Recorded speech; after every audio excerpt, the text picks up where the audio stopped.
Hello students, my self सलोनी जैन। इस video के अंदर हम aggregate demand, aggregate supply and short run equilibrium output के जो प्रैक्टिकल क्वेश्चंस है उसको डिस्कस करने वाले। So let's start. सबसे पहला क्वेश्चन हमारे पास में है कि एक इकोनॉमी है एंड उसके अंदर सी बार जो हमारे पास में ऑटोनोमस कंजप्शन है वो कितना है 50 है, एमपीएस हमारे पास में 0.5 है and draw a diagram showing behaviour of consumption corresponding to income levels 0, 100 and 200।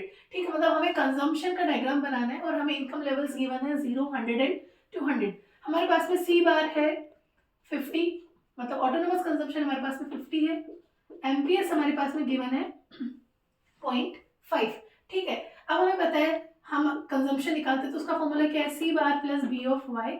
यहाँ पे जो हमारे पास में बी है इसका मतलब क्या है, मार्जिनल प्रोपेंसिटी टू कंज्यूम। हम यहाँ पे एमपीसी लेके चलते हैं पर क्वेश्चन में हमें एमपीएस गिवन है, तो हम क्या करेंगे, हमारे पास में हमें पता है कि MPC plus MPS equals to 1 होता है। ठीक है, इसीलिए जब हमें एमपीएस गिवन है तो हम एमपीसी निकाल लेंगे। 1 माइनस एमपीएस हमारे पास में कितना है 0.5, तो हमारे पास में एमपीसी कितना निकल के आ जाएगा 0.5। ठीक है, अब इसको हम यहाँ पे इस फिगर में यहाँ पे लिखेंगे तो सी बार हमारे पास में कितना है 50 प्लस बी हमारे पास में क्या निकल के आया है 0.5। अब हमें अलग अलग लेवल ऑफ इनकम गिवन है 0, 100 एंड 200। तो सबसे पहले हम लेते हैं जब हमारे पास में इनकम थी 0, तो उस केस के अंदर ये जो इनकम है हम यहाँ पे क्या लिख देंगे, 0 लिख देंगे।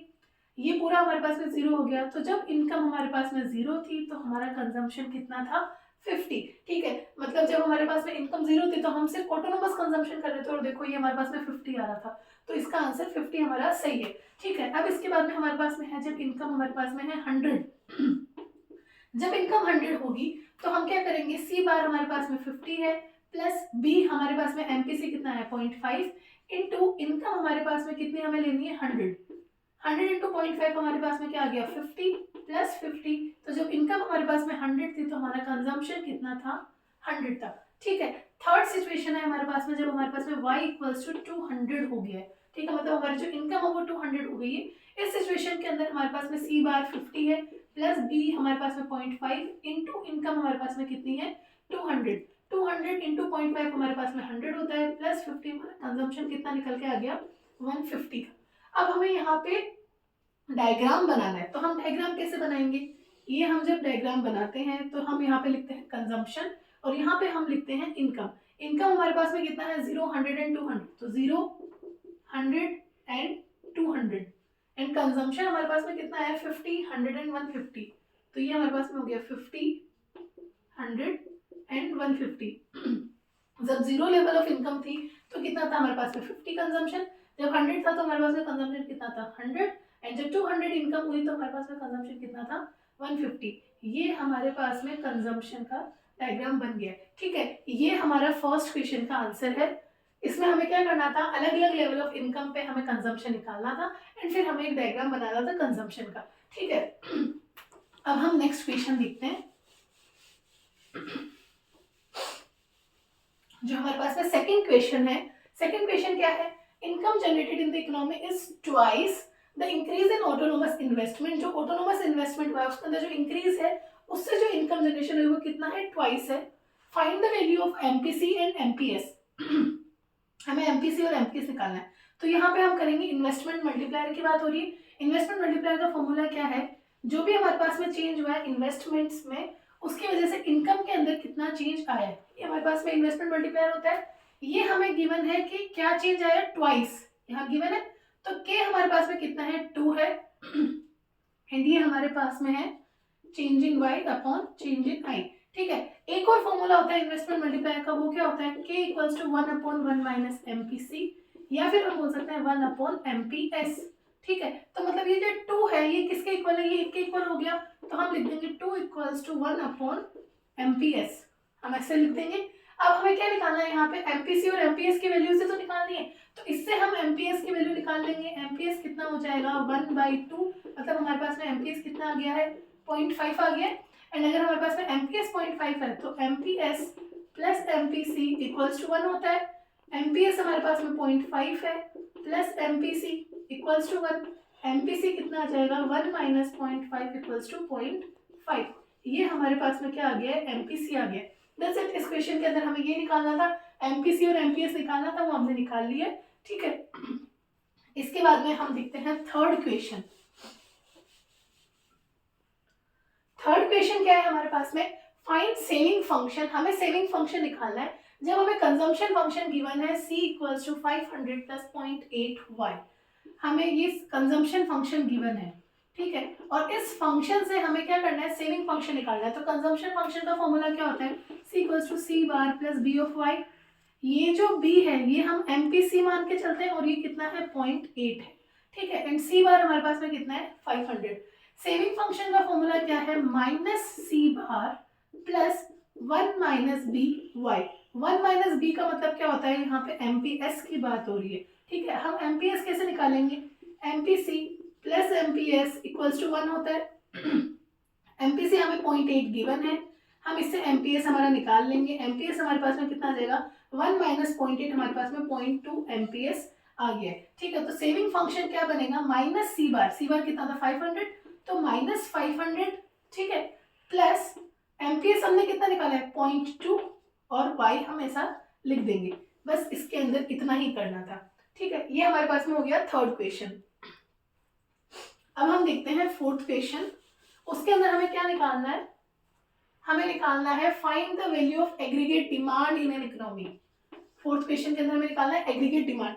एग्रीगेट डिमांड हम टू सेक्टर इकोनॉमी लेके चलते हैं, तो हमारे पास में यहाँ पे C प्लस आई होता है, ठीक है। एंड C हम कैसे निकालते हैं, C हम निकालते हैं C bar plus B of Y से, एंड I भी हम क्या लेके चलते हैं, ऑटोनोमस लेके चलते हैं, ठीक है। ऑटोनोमस इन्वेस्टमेंट्स हम यहाँ पे कंसिडर करते हैं। अब हमें क्वेश्चन में क्या गिवन है, ऑटोनोमस इन्वेस्टमेंट हमारे पास में 100 करोड़ है, ये हमें गिवन है 100।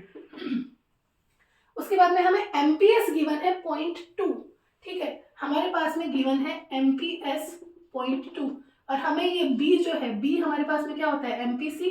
हमें क्या चाहिए, MPC चाहिए, हम MPS से MPC निकाल लेंगे। MPC कितना आ जाएगा, 1 माइनस 0.2 हमारे पास में आ गया 0.8 हमारा MPC, ठीक है। तो अभी हमें क्या गिवन है, आगे Y गिवन है 4000 करोड़, ठीक है। तो हम क्या करेंगे, C बार भी हमें यहाँ पे गिवन है ₹50 करोड़, तो C बार हमने लिख दिया 50 प्लस B हमने निकाला है 0.8 इंटू Y कितना है 4000 करोड़ प्लस 100, ठीक है। अगर इसको हम सॉल्व करते हैं तो यहाँ पे कितना आ जाएगा, 0.8 इंटू 4000 कितना है 3200 प्लस 100, ये हमारे पास में बनेगा 3350 करोड़। ये हमारे पास में क्या आ गया, एग्रीगेट डिमांड आ गया, ठीक है। इसके बाद हम निकालते हैं नेक्स्ट क्वेश्चन, देखते हैं क्या आता है। नेक्स्ट क्वेश्चन में हमें पूछा है इफ MPS इज 20%, MPS हमें कितना गिवन है 20%, मतलब MPS हमारे पास में है 0.2 and is constant at all levels of income, और हमारा जो MPS है वो क्या है, कांस्टेंट है, और हमें C बार गिवन है 400 करोड़, मतलब जो हमारा ऑटोनोमस कंजम्पशन है वो कितना है 400 करोड़ का। Construct consumption function of given hypothetical economy. हमें सिर्फ कंजम्पशन फंक्शन बनाना है। देखो कंजम्पशन फंक्शन का फॉर्मूला क्या है, C bar plus B of Y। C बार हमें गिवन है 400 करोड़ प्लस B में हम क्या चाहिए, हमें MPC चाहिए। MPS हमें गिवन है 0.2, तो MPC कितना हो जाएगा 0.8, 1 माइनस 0.2 कितना आ गया हमारे पास में 0.8 आ गया, ठीक है। और Y हमें गिवन नहीं, हमें सिर्फ फंक्शन बना के दिखाना है, तो ये हमारे पास में आंसर हो गया इस क्वेश्चन का। बस इतना ही पूछा था। हमें MPS गिवन था 20%, तो हमने निकाल लिया 80%, मतलब 0.8 हमारे पास में MPC हो गया, एंड हमें सिर्फ कंजम्पशन फंक्शन बना के देना है, ठीक है। अब हम नेक्स्ट क्वेश्चन देखते हैं, क्वेश्चन नंबर 6 क्वेश्चन के अंदर क्या है, the consumption function of an economy is, हमें कंजम्पशन फंक्शन गिवन है C equals to 40 plus 0.8y, ये हमें कंजम्पशन फंक्शन गिवन है। अमाउंट जो है हमारा रुपीज करोड़ के अंदर है। Determine that level of income where APC will be 1। अब हमें इनकम निकालना है जहां पे हमारा APC जो है, एवरेज प्रोपेंसिटी टू कंज्यूम, हमारा क्या आ रहा है 1 आ रहा है। सबसे पहले तो APC का फॉर्मूला क्या है, इनकम का कितना पोर्शन हम कंज्यूम कर रहे हैं, ठीक है, ये हमारे पास में APC का फॉर्मूला है। अब इसका आंसर 1 आ रहा है, मतलब 1 equals to C upon Y। इससे हमें क्या पता चल रहा है कि ये अगर y इधर आएगा तो हमारे पास में मतलब इनकम और कंजम्पशन दोनों बराबर है, ठीक है। अब ये जो कंजम्पशन का फॉर्मूला है ये हमारे इनकम के बराबर हो गया क्योंकि अभी अभी हमने देखा कि इस क्वेश्चन के अंदर हमारे पास में C इक्वल्स टू y है, इसलिए मैंने यहाँ पे भी y रख दिया। अब बस इस इक्वेशन को हमें सॉल्व करना है। ये 0.8y इधर जाएगा तो माइनस हो जाएगा, y minus 0.8y equals to 40, इसको अगर हम सॉल्व करते तो क्या आएगा 0.2 y equals to 40 and income हमारे पास में बन जाएगी 40 अपॉन 0.2। इसको हम सॉल्व करेंगे, क्या आ जाएगा हमारे पास में इनकम यहाँ पर हमारे पास में आ जाएगा 200 करोड़। ये हमारे पास में आंसर हो गया, ठीक है। मतलब इस क्वेश्चन के अंदर हमें क्या करना था, कंजम्पशन फंक्शन गिवन था एंड एपीसी हमें 1 लेके चलना था। तो जैसे ही हमने एपीसी 1 किया हमारा इनकम और कंजम्पशन बराबर हो गया, तो हमने कंजम्पशन की जगह यहाँ पे इनकम रखा एंड इक्वेशन को सॉल्व कर दिया, ठीक है। अब इसके बाद में हमारे पास में नेक्स्ट क्वेश्चन है, find size of multiplier when MPC is 0.5 and 0.9। हमें मल्टीप्लाई निकालना है, मतलब के निकालना है हमें जब हमें एमपीसी गिवन हो। एमपीसी यहाँ पे फॉर्मूला क्या होता है, k equals to 1/1 minus MPC, ये हमारे पास में फॉर्मूला होता है। अब हमें 3 सिचुएशंस गिवन है, पहले में एमपीसी हमारा कितना है 0, दूसरे में है 0.5, एमपीसी जो है हमारे पास में है 0.5 एंड तीसरा है एमपीसी जब हमारे पास में है 0.9। इन तीनों सिचुएशंस में हमें क्या निकालना है, मल्टीप्लायर की वैल्यू निकालनी है। k equals to 1/1 minus MPC हमारा फॉर्मूला है, ठीक है। अब इसी के अंदर हम ये रख देंगे फिगर्स को 1/1 माइनस 0, इसको सॉल्व करेंगे क्या आ जाएगा 1। तो जब हमारा एमपीसी 0 था तो हमारा मल्टीप्लायर कितना था 1, ठीक है, ये निकल गया। इसके बाद में हमारे पास में सेकंड आता है जब एमपीसी हमारे पास में कितना है 0.5, k equals to 1/1 minus MPC, k equals to 1/1 minus 0.5, 1 minus 0.5 कितना होता है 0.5, इसको सॉल्व करेंगे तो कितना आ जाएगा 2 आ जाएगा, ठीक है। ये हमारे पास में मल्टीप्लायर कितना आ गया है 2 आ गया है। लास्ट हमारे पास में जब एमपीसी 0.9 है तो इसको हम कैसे करेंगे, k equals to 1/1 minus MPC कितना है 0.9, इसको सॉल्व करने से हमारे पास में कितना आ गया 0.1, ये पॉइंट हमारे पास में ऊपर चला जाएगा, इसका आंसर क्या आ गया k इक्वल्स टू 10। मतलब जब हमारा एमपीसी 0.9 था तो हमारे पास में जो मल्टीप्लायर आया वो कितना आया 10 आया। बस इसके अंदर हमें यही करना था। नेक्स्ट क्वेश्चन क्या है, नेक्स्ट क्वेश्चन के अंदर हमें मल्टीप्लायर की वैल्यू निकालनी है जब हमें एमपीएस गिवन हो, ठीक है। मतलब हमारे पास में फॉर्मूला क्या होता है, k equals to 1/1 minus MPC, या फिर हम बोल सकते हैं 1/एमपीएस, ठीक है। अब हमारे पास में 3 सिचुएशंस गिवन है। सिचुएशन 1 के अंदर हमारे पास में एमपीएस है 0.4, एमपीएस इक्वल्स टू 0.4। सिचुएशन 2 है जिसके अंदर हमारे पास में एमपीएस है 0.5 एंड सिचुएशन 3 है जिसके अंदर हमारे पास में एमपीएस है 0.8, ठीक है। अब यहाँ पे हम एमपीएस अगर हमारे पास में 0.4 है तो k इक्वल्स टू 1/एमपीएस होता है, तो k इक्वल्स टू 1/0.4, इसको सॉल्व करेंगे तो क्या आंसर आ जाएगा हमारे पास में 2.5, ये हमारे पास ऊपर जाएगा 10 डिवाइडेड बाई 4 कितना आ रहा है 2.5, ठीक है। अब हमारे पास में अगर एमपीएस 0.5 है तो k इक्वल्स टू 1/एमपीएस हमें करेंगे तो 1/0.5, 1/0.5 को सॉल्व करेंगे हमारे पास का आंसर कितना आ जाएगा 2, ठीक है। लास्ट हमारे पास में बचता है जब एमपीएस हमारे पास में 0.8 है तो k equals to one by MPS and MPS हमारे पास में कितना है 0.8 है। 0.8 को जब हम सॉल्व करेंगे तो यहाँ पे हमारे पास में k की वैल्यू कितनी आ रही है 1. ये बचेगा 1.25, ठीक है। ये हमारे पास में k की वैल्यू आ गई है, ठीक है। इसके बाद में जो हमारे पास में नेक्स्ट क्वेश्चन है उसमें क्या है, as a result of increase in investment by ₹125 crore national income increases by 500 crore. मतलब हमारे पास में इन्वेस्टमेंट इंक्रीज हुआ है, चेंज इन इन्वेस्टमेंट जो है वो है 125 करोड़ का, ठीक है। एंड जो नेशनल इनकम के अंदर जो इंक्रीज हुआ है वो है 500 करोड़ का। हमें निकालना है एमपीसी, ठीक है। तो सबसे पहले हम के निकाले, के मतलब इन्वेस्टमेंट मल्टीप्लायर, फॉर्मूला क्या होता है change in Y upon change in I. Change in Y कितना है हमारे पास में 500 करोड़ का एंड चेंज इन आई हमारे पास में है 125 करोड़ का, ठीक है। तो इससे हमारे पास में के की वैल्यू कितनी आ गई है 4, इसको हम सॉल्व करेंगे हमारे पास में के की वैल्यू आ गई है 4। अब एक और फॉर्मूला होता है के का, वो क्या होता है 1/1 माइनस एमपीसी, ठीक है। अब यहाँ पे 1/1 माइनस एमपीसी हमें करना है एंड दूसरा हमारे पास में फॉर्मूला होता है के का 1/एमपीएस, ठीक है। तो हम क्या करेंगे, जो हमारे पास में के की वैल्यू है 4 इक्वल्स टू इसमें रख देते हैं सीधा 1/एमपीएस, ठीक है। यहाँ पे अगर हम इसके अंदर फॉर्मूले में रखते हैं तो हमारे पास में एमपीएस की वैल्यू कितनी आ जाएगी 1/4 मतलब एमपीएस हमारे पास में हो गया है 0.25।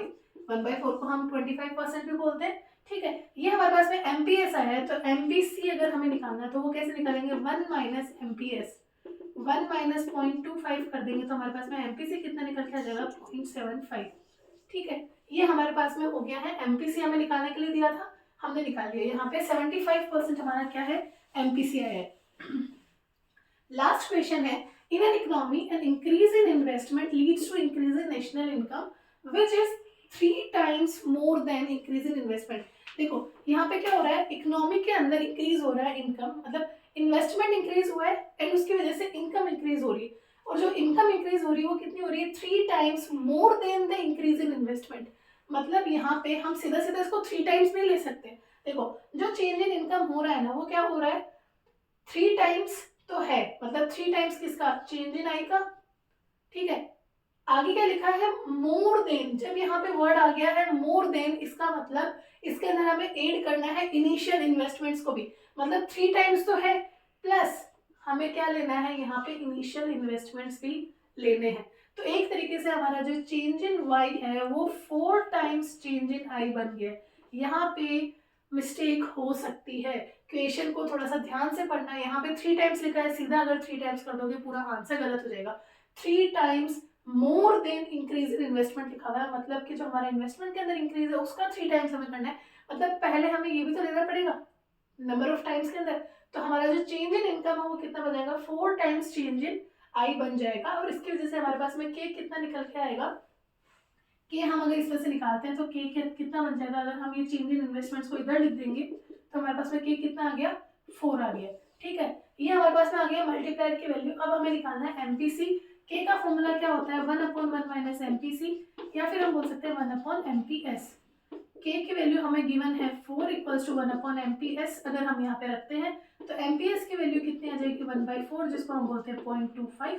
अगर हमारे पास में एमपीएस 0.25 आया है तो MPS plus MPC equals to 1 होता है, ये 0.25 है, तो ये हमारे पास में कितना आ जाएगा, 0.75 आ जाएगा, ठीक है। तो इसका आंसर भी क्या है, 0.75, मतलब 75% हमारे पास में क्या आएगा, एमपीसी आएगा। That's it. ये हमने कुछ 10 क्वेश्चंस यहाँ पे देखे हैं, बहुत इजी क्वेश्चंस है, बस थोड़ा सा क्वेश्चंस को अगर ढंग से रीड करोगे ना तो सिली मिस्टेक्स नहीं होगी, ठीक है। नेक्स्ट वीडियो के अंदर हम और जो क्वेश्चंस पूछे जा सकते हैं इस यूनिट में से उसको डिस्कस करेंगे। That's it. अगर आपको मेरा वीडियो अच्छा लगा हो तो please like share and subscribe. Thank you.